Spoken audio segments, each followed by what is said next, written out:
half a minute. What's it called? Come. Give me the word in. Order! Order! I say to the honourable gentleman, give me this. I will not tolerate such behaviour. If you want to go out now, but if you stand again, I will order you out. Make your mind up. Either shut up and get out.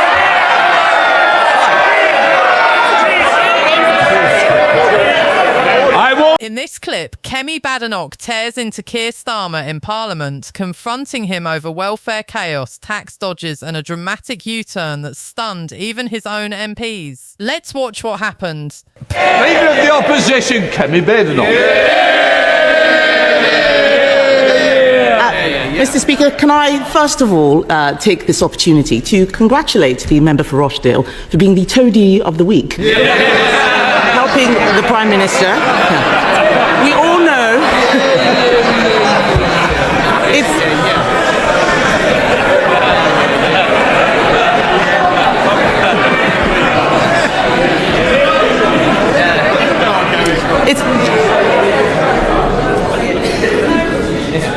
There's a lot of people wanting to catch my eye today. There is some free hits on this side. I won't waste your opportunity.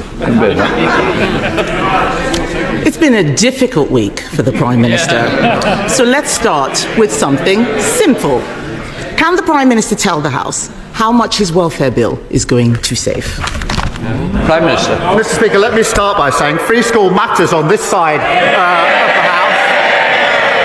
Mr. Speaker, in relation to welfare, what we delivered last night was a bill which ends mandatory reassessment of those with severe disabilities. That is the right thing to do. It rebalances universal credit. That is long overdue, and it sets out a pathway to reform of PIP. Mr. Speaker, it's consistent with the principles I set out throughout. If you can work, you should work. If you need help into work, the state should provide the help. The system that they broke doesn't do so. And if you can't work... I think there's one or two I can spot immediately. Usual voices, same names, please. It's too early to leave the chamber.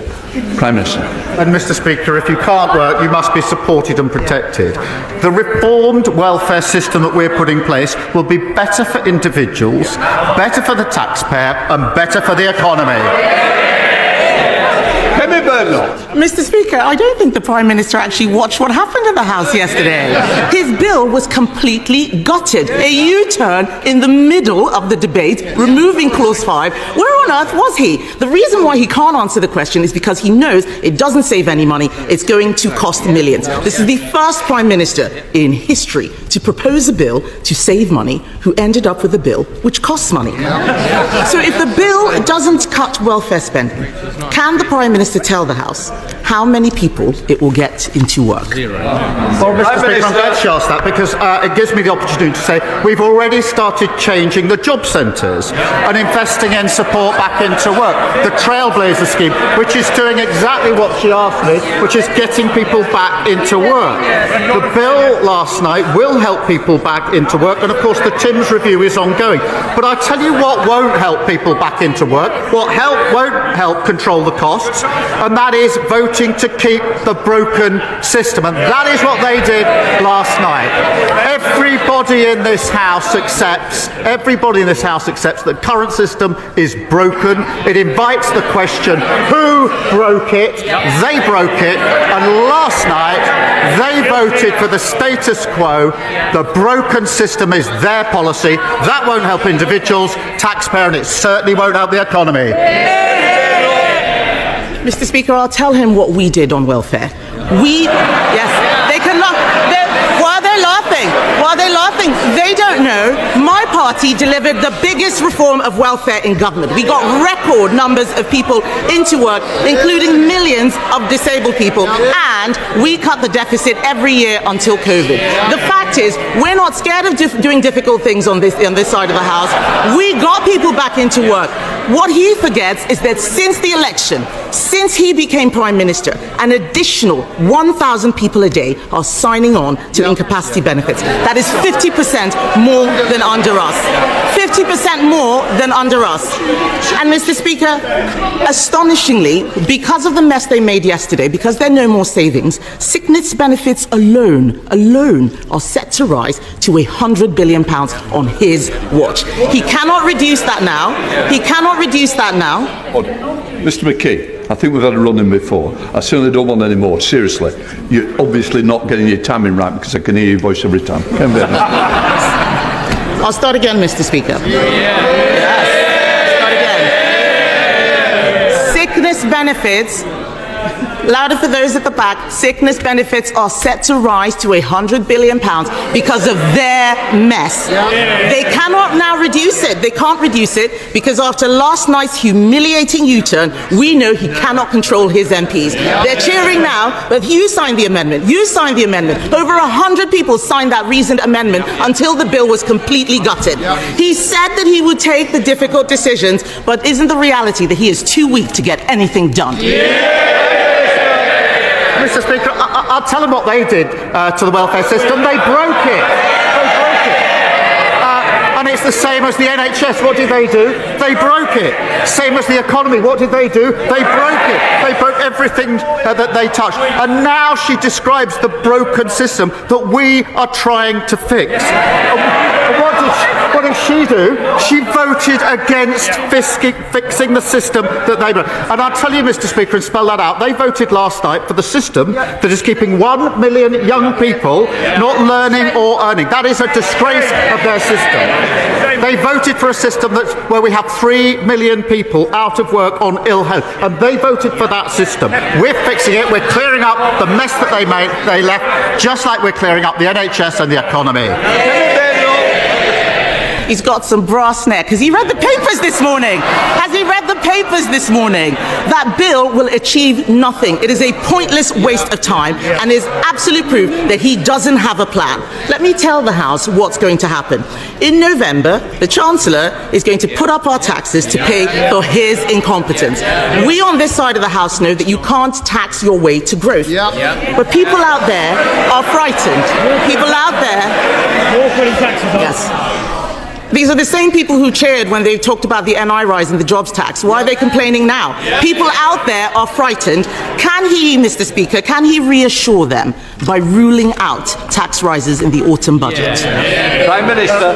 Mr. Speaker, she knows that no Prime Minister or Chancellor ever stands at the dispatch box and writes budgets in the future. That isn't what they did, it isn't what we did. And she knows it. But she talks about growth. For 14 years, we had stagnation, and that is what caused the problems. And I'm really pleased, Mr. Speaker, to show the progress that we're making. I can update the House. Last week, Amazon put in £40 billion of investment into this country, one of the biggest investments of its time. That brought the inward investment to £120 billion in the first year of this Labour government. Mr. Speaker, I can also tell the House that business confidence is the highest for 9 years. That's longer than the whole time that the leading opposition's been in Parliament. And the figures this week demonstrated and showed we had the fastest growth in the G7 in the first quarter of this year. What a difference to the mess they left. That's the difference the Labour government made. Mr. Speaker, he talks about jobs. Unemployment has risen every month since Labour took office. Has he spoken to Nissan, by the way, and looked at what's happening there? This man has forgotten that his welfare bill was there to plug a black hole created by the Chancellor. Instead, they're creating new ones. They're creating new ones. She looks... Mr. Speaker, she's pointing at me. She looks absolutely miserable. Labour MPs, yeah, she looks absolutely miserable. Labour MPs, they can point as much as they like. The fact is, Labour MPs are going on the record saying that the Chancellor is toast, and the reality is that she is a human shield for his incompetence. In January, he said that she would be in post till the next election. Will she really? Prime Minister. She certainly won't.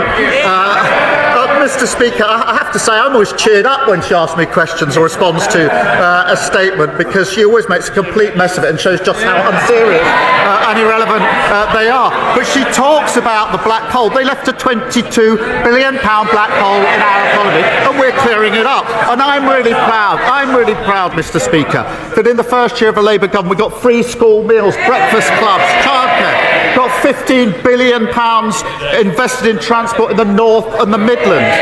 With cutting regulation, planning and infrastructure is pounding forward, building 1.5 million homes, the biggest investment in social and affordable housing, and of course, Mr. Speaker, the 3 trade deals. Remember the ones that they couldn't get, including the US trade deal. On Monday, those tariffs came down. That secured the jobs at JLR. That's who we care about on this side of the House.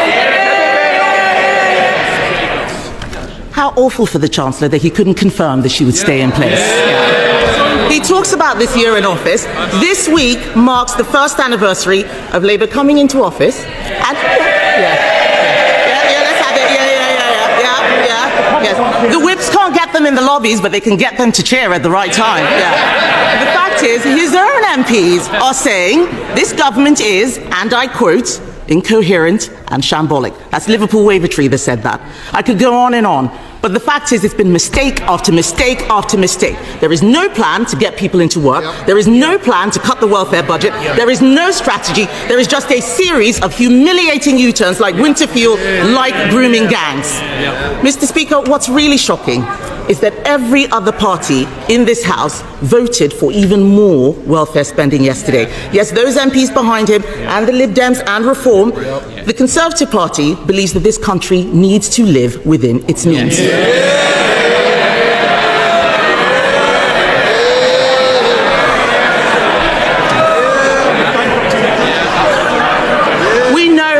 We know what we believe, Mr. Speaker, but this is a Prime Minister who has U-turned on everything he's done in office, including his own speeches, because he doesn't know what he believes. With left-wing Labour MPs now running the government, isn't it working people who will now pay the price? Mr. Speaker, this is why she always cheers me up. She talks about living within their means, having left a £22 billion of black hole. Mr. Speaker, she talks about the first year. I'm really proud of our first year in government. We promised, Mr. Speaker, 2 million extra NHS appointments. We've delivered 4 million. A promise made and a promise delivered. We promised the biggest upgrade to workers' rights in a generation within the first 100 days. Promise made, promise delivered. We promised free breakfast clubs. That's a promise made and a promise delivered. Banning bonuses for water bosses who pollute our rivers. That's the mess they left. A promise made and a promise delivered. Creating GB Energy. A promise made and a promise delivered. The largest increase in defence spending since the last Labour government. A promise made and a promise delivered. And putting more money in the pockets of working people, particularly the 3 million who are the lowest paid through the national minimum wage. A promise made and a promise delivered. We're only getting started. The Chancellor's led on all these issues, and we're grateful to her for it. It all kicked off with Badenoch poised like a lioness who had read every clause of Starmer's latest welfare proposal and found it about as stable as a soggy custard tart. Mr. Speaker, she began, let's start with something simple. Oh dear. Whenever a politician says that you know something devastating is about to follow. She wasn't asking for philosophy. She just wanted to know how much Starmer's new welfare bill would actually save. Spoiler alert, he couldn't say, because apparently the only thing the bill was saving was embarrassment. And even that didn't go particularly well. Keir Starmer rising to his feet with the energy of a man who knows he's already in trouble but is hoping nobody noticed. If you can't work, you must be supported and protected, he said. Heartwarming, but unfortunately for Sir Keir, that wasn't the question. It's a bit like answering where are the receipts with I believe in kindness. She wasn't asking for sentiment. She wanted numbers. He gave her vibes, and Badenoch wasn't having it. She came back swinging like a caffeinated fact-checker armed with receipts, spreadsheets, and a grudge. Where on earth were you? She demanded, eyes narrowing like a hawk in a budget committee. Clause 5 of the bill had been slashed mid-debate. A U-turn so sharp it probably needed hazard lights. Badenoch, with the venomous precision of a barrister-turned-boxer, pointed out an extraordinary achievement. Starmer had managed to propose a bill to save money, only to end up passing one that costs more. Congratulations, she might as well have said. You've reinvented fiscal nonsense. She pressed further. How many people would this bill actually return to work? Silence, shuffling papers, Starmer muttering again about support. Still no number. Meanwhile, Badenoch launched her next combination like a parliamentary Mortal Kombat finisher, the Trailblazer scheme, rebalancing universal credit, ending mandatory reassessments. She wasn't just asking questions anymore. She was practically doing the Prime Minister's job while roasting him for not doing it. The current system is broken, she declared. And who broke it? You did. The cost of incapacity benefits is now climbing toward a staggering £100 billion. You can't reduce it now, she shouted above the noise, because you gutted your own bill. Starmer's expression said it all. You know that moment when you realise your iPhone is still in the washing machine? That look, but with far worse polling consequences. She pointed directly at Labour MPs. You signed the amendment, she barked like a teacher catching a classroom passing notes. You can cheer now, but you've just cheered for financial chaos. Starmer blinked once, twice, then attempted a counterattack. You broke the welfare system, he fired back. According to him, the Conservatives broke the welfare system. They broke the NHS. They broke the economy. Possibly the toaster. If anything in your house is broken right now, Starmer probably blames the Tories. Has he read the papers this morning, she asked. This bill will achieve nothing, and come November, the Chancellor may have to raise taxes to clean up the mess. Can he rule it out? Her eyes locked on Starmer like a hawk spotting a rodent with no policy plan. No Prime Minister writes future budgets at the dispatch box, he replied. Translation, probably yes. But let's not panic until autumn. He tried to pivot, Amazon investing 4 billion O's, business confidence rising, growth statistics, but none of it answered the tax question. Unemployment has risen every month since Labour took office, she said. That welfare bill was supposed to fill a financial black hole. Instead, you've created new ones. Silence from the Labour front bench, broken only by the distant sound of political facepalms. You're too weak to get anything done, she said. Even your own Chancellor won't back you. Starmer fired back with a list of achievements.